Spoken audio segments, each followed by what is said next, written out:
ಶ್ರೀಮದ್ಭಗವದ್ಗೀತಾ ಅಥ ಸಪ್ತಮೋಧ್ಯಾಯಃ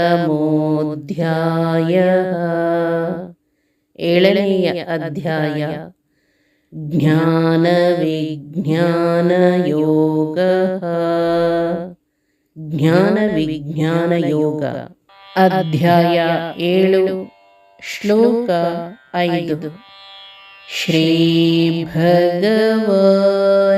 ಉವಾಚ ಅಪರೇಯಮಿತಸ್ತ್ವನ್ಯಾನ್ ಪ್ರಕೃತಿಂ ವಿದ್ಧಿ ಮೇ ಪರಾಂ ಜೀವಭೂತಾಂ ಮಹಾಬಾಹೋ ಯಯೇದಂ ಧಾರ್ಯತೆ ಜಗತ್. ಶ್ರೀಕೃಷ್ಣ ಹೇಳಿದರು, ಎಲೆ ಮಹಾಬಾಹು, ಇದು ಅಪರ ಅಂದರೆ ಪ್ರಕೃತಿ, ಇದಕ್ಕಿಂತಲೂ ಭಿನ್ನವೂ ಜೀವರೂಪವೂ ಆದ ನನ್ನ ಪರಾ ಪ್ರಕೃತಿಯನ್ನು ತಿಳಿದುಕೋ. ಅದರಿಂದ ಈ ಜಗತ್ತು ಧರಿಸಲ್ಪಟ್ಟಿರುವುದು. ಹೇ ಮಹಾಬಾಹೋ, ಇದು ನನ್ನ ಅಪರಾಕೃತಿ. ಈಗ ನನ್ನ ಪರಾಪ್ರಕೃತಿಯ ಬಗ್ಗೆ ಕೇಳು. ಅದು ಜೀವಭೂತವಾಗಿದ್ದು ಚೈತನ್ಯ ಸ್ವರೂಪವಾಗಿದ್ದು ಅದರಿಂದಲೇ ಧರಿಸಲ್ಪಟ್ಟಿರುತ್ತದೆ ಈ ಜಗತ್ತು. 2 ಪ್ರಕೃತಿಗಳಲ್ಲಿ ಇದು ಕೆಳಮಟ್ಟದ್ದು. ನನ್ನ ಅಧೀನವಾದ ಇನ್ನೊಂದು ಪ್ರಕೃತಿ ಇದಕ್ಕಿಂತ ಮಿಗಿಲಾದದ್ದು. ಅದೇ ಚೇತನ ಪ್ರಕೃತಿ, ಶ್ರೀತತ್ವ. ಎಲ್ಲ ಜೀವರಿಗೆ ಆಸರೆಯಾಗಿ ಎಂದೆಂದೂ ಇರುವಂಥದ್ದು. ಮಹಾವೀರ, ಅದು ಈ ಜಗವನ್ನು ಹೊತ್ತುಕೊಂಡಿದೆ. ಅಚೇತನ ಸೃಷ್ಟಿಗೆ ಒಬ್ಬ ನಿಮಿತ್ತ ಕಾರಣ ಮತ್ತು ಒಂದು ಉಪಾದಾನ ಕಾರಣ. ಜಡ ಪ್ರಕೃತಿ ಪ್ರಪಂಚಕ್ಕೆ ಉಪಾದಾನ ಕಾರಣ ಹಾಗೂ ಅದರ ಮೂಲಕ ಭಗವಂತ ಸಮಸ್ತ ಸೃಷ್ಟಿಗೆ ನಿಮಿತ್ತ ಕಾರಣ. ಚೇತನದಲ್ಲಿ 2 ವಿಧ, ಚರ ಮತ್ತು ಅಚರ. ಅಚರವಾದ ಚೇತನದ ಸೃಷ್ಟಿಗೆ ಮೇಲೆ ಹೇಳಿದಂತೆ ಒಬ್ಬ ನಿಮಿತ್ತ ಕಾರಣ ಮತ್ತು ಒಂದು ಉಪಾದಾನ ಕಾರಣ ಸಾಕು. ಆದರೆ ಚೇತನದಲ್ಲಿ ಚರವಾದ ಚೇತನ ಅಂದರೆ ಅಂಡಜ ಮತ್ತು ಜರಾಯು ಸೃಷ್ಟಿಗೆ ಒಂದು ನಿಮಿತ್ತ ಕಾರಣ ಸಾಲದು. ಇಲ್ಲಿ 2 ನಿಮಿತ್ತ ಕಾರಣ ಬೇಕು, ಒಂದು ತಂದೆ, ಒಂದು ತಾಯಿ.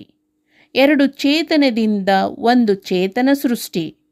ಇದರ ಪ್ರಾರಂಭ ಮೂಲ ಸೃಷ್ಟಿಯಲ್ಲಿಯೇ ಆಗಿದೆ. ಹೀಗೆ 2 ಚೇತನ ಹಾಗೂ ಒಂದು ಜಡ ಸೇರಿ ಈ ಸಮಸ್ತ ಸೃಷ್ಟಿಯಾಗಿರುವುದು. ಹಿಂದೆ ಹೇಳಿದಂತೆ ವಸ್ತುತಃ ಪ್ರಳಯ ಕಾಲದಲ್ಲಿ ಇಡೀ ಪ್ರಪಂಚ ಭಗವಂತನ ಉದರದಲ್ಲೇ ಇದ್ದದ್ದು. ಆದ್ದರಿಂದ ಅವನೇ ತಂದೆ, ಅವನೇ ತಾಯಿ.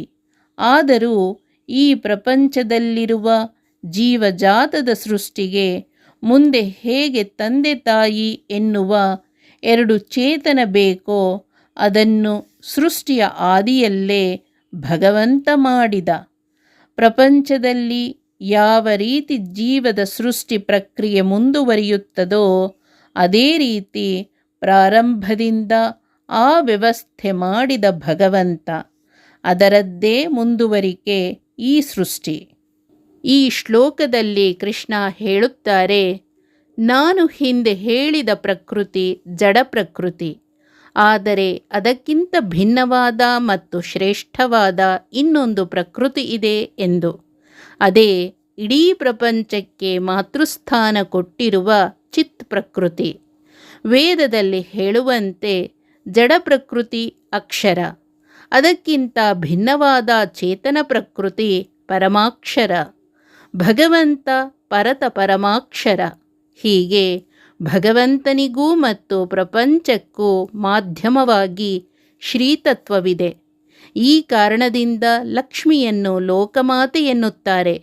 ಈ ಜಗತ್ತನ್ನು ಸೃಷ್ಟಿ ಮಾಡುವಾಗ ಜಡ ಪ್ರಕೃತಿಯನ್ನು ಉಪಾದಾನ ಕಾರಣವಾಗಿ ಬಳಸಿದರೆ ಆ ಜಡವಾದ ಶರೀರ ಅಂದರೆ ಪಿಂಡಾಂಡದಲ್ಲಿ ಜೀವದ ಸೃಷ್ಟಿಯಾಗಬೇಕಾದರೆ ಜೀವಭೂತಳಾದ ಚೇತನಾಶಕ್ತಿ ಹೊಂದಿರುವ ಚಿತ್ ಪ್ರಕೃತಿಯನ್ನು ಕಾರಣವಾಗಿ ಬಳಸಿದ ಭಗವಂತ. ಹೀಗೆ ಜಗತ್ತಿನ ಮೊದಲ ಜೀವ ಚತುರ್ಮುಖನ ಸೃಷ್ಟಿ ಶ್ರೀತತ್ವದಿಂದಾಯಿತು. ಹೀಗೆ ಜಗತ್ತಿನ ಮೂಲದಲ್ಲೇ ಪ್ರಕೃತಿ ಮತ್ತು ಪುರುಷ ಎನ್ನುವ ಎರಡು ವಿಧದ ಚೇತನವನ್ನು ನಾವು ಕಾಣುತ್ತೇವೆ. ಜೀವಸ್ವರೂಪದಲ್ಲೂ ಗಂಡು ಮತ್ತು ಹೆಣ್ಣು ಎನ್ನುವ ಎರಡು ಪ್ರಭೇದವಿದೆ ಎನ್ನುವುದು ಸೃಷ್ಟಿಯ ಆದಿಯಿಂದಲೇ ತಿಳಿಯುತ್ತದೆ. ಪುರುಷ ಮತ್ತು ಪ್ರಕೃತಿ ಎನ್ನುವ ಭಗವಂತನ ಎರಡು ಮುಖದಿಂದ ಈ ಸೃಷ್ಟಿಯಾಯಿತು. ಜಡಕ್ಕೆ ಲಿಂಗಭೇದವಿಲ್ಲ. ಆದರೂ ನಾವು ಕೆಲವು ಜಡವಸ್ತುವನ್ನು ಹೆಣ್ಣಾಗಿ ಮತ್ತು ಗಂಡಾಗಿ ಗುರುತಿಸುತ್ತೇವೆ.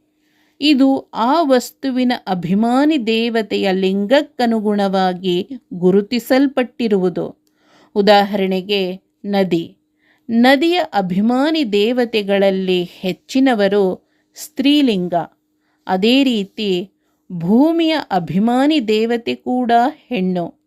ಈ ಕಾರಣಕ್ಕಾಗಿ ನದಿಯನ್ನು, ಭೂಮಿಯನ್ನು ನಾವು ತಾಯಿ ರೂಪದಲ್ಲಿ ಕಾಣುತ್ತೇವೆ. ಹೀಗೆ ಜಗತ್ತಿನ ಮೂಲ ಸಂಗತಿ ಭಗವಂತ ಅಂದರೆ ಪುರುಷ ಮತ್ತು ಆತನ ಅಧೀನವಾಗಿ ಜಡ ಪ್ರಕೃತಿ ಮತ್ತು ಚಿತ್ ಪ್ರಕೃತಿ. ಇವು ಸದಾ ನಿತ್ಯ, ಎಂದೂ ನಾಶವಿಲ್ಲದವು. ಆಕಾರದ ಅಂದರೆ ವಿಕೃತಿಯ ನಾಶವಾಗುತ್ತದೆ ಹೊರತು ಮೂಲದ್ರವ್ಯ ಉತ್ಪತ್ತಿ ನಾಶ ಜಗತ್ತಿನಲ್ಲಿಲ್ಲ. ಆದ್ದರಿಂದ ಇವು ಅಕ್ಷರ ಸಂಗತಿಗಳು. ಈ ಮೂರರಿಂದ ಕ್ಷರವಾದ ಪ್ರಪಂಚ ಸೃಷ್ಟಿಯಾಗುತ್ತದೆ. ಹರೇ ಓಂ. ಶ್ರೀಕೃಷ್ಣಾರ್ಪಣಮಸ್ತು.